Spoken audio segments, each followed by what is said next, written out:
In 1458 BCE, the Egyptian pharaoh Thutmose III recorded the details of his military campaigns on the walls of the Great Karnak Temple. Among these logs is a reference to a mysterious land across the Euphrates River, home to a people he called the Armenian. The pharaoh's scribes noted a very specific geographic detail about this territory. According to the record, the Armenian lived in a place where heaven rests upon its four pillars. While the Egyptian text sounds like a poetic metaphor, it mirrors the physical profile of Mount Aragats, the highest point in the Armenian Highlands. Aragats is an isolated volcanic massif capped by four distinct peaks, acting as natural landmarks for north, south, east, and west.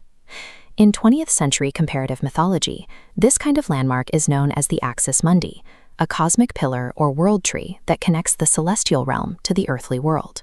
For the ancient cultures inhabiting this region, the four-peaked geometry of Aragats defined the center of their universe.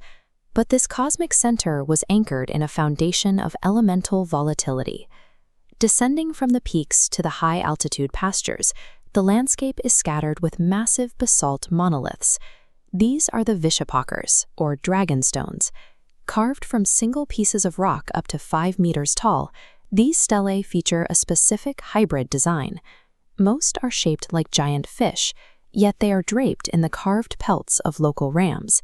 The sculptors used the native wildlife as a template. The ram carvings, with their sweeping, back-curved horns and dark beards, are stylized representations of the bezoar goat, a species native to these highlands. This combination merged two opposing elemental forces. In the symbolic language of the region, the ram represented the sun and fire, while the fish embodied the moon and water. Survival on the mountain required constant reconciliation of these forces. Early civilizations lived between deep freshwater lakes and a volatile volcanic system capable of spewing magma through fissure vents. The Vishapakars were sophisticated agricultural totems. By unifying the ram and the fish in stone, the highland people conceptually harmonized the fire and water that dictated the life cycles of their crops and livestock. The violent reality of these elements is most visible within the volcano's summit. The deep, massive crater situated between the four peaks was known historically as Aras Cauldron. Geologically, the region is shaped by subaqueous eruptions. This occurs when explosive magma violently collides with the deep water of a lake or subaqueous fault.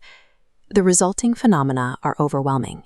Witnesses described acoustic booms like cannon fire, boiling water that turned silver ornaments black with sulfur, and clouds of porous stones floating to the surface like mushrooms.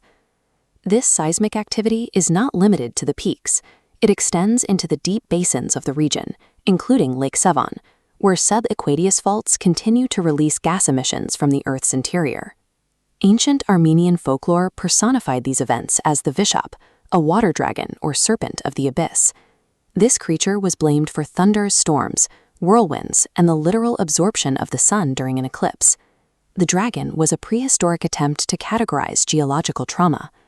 Lacking the vocabulary for pyroclastic flows and subaqueous acoustics, early humans interpreted the violent fusion of fire and water as a living supernatural monster.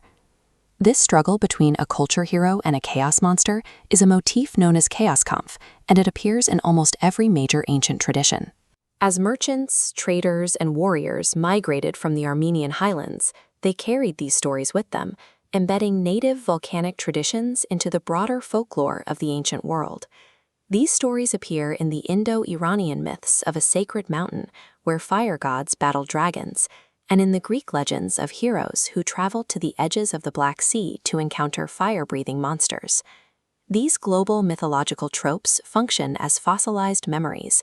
They are narrative remnants of real geological violence witnessed by the people of the Armenian Highlands. When we imagine a dragon guarding the underworld, we are repeating an inherited story of human survival. It is an ancestral memory of life at Mount Aragats, the true pillar of the ancient world.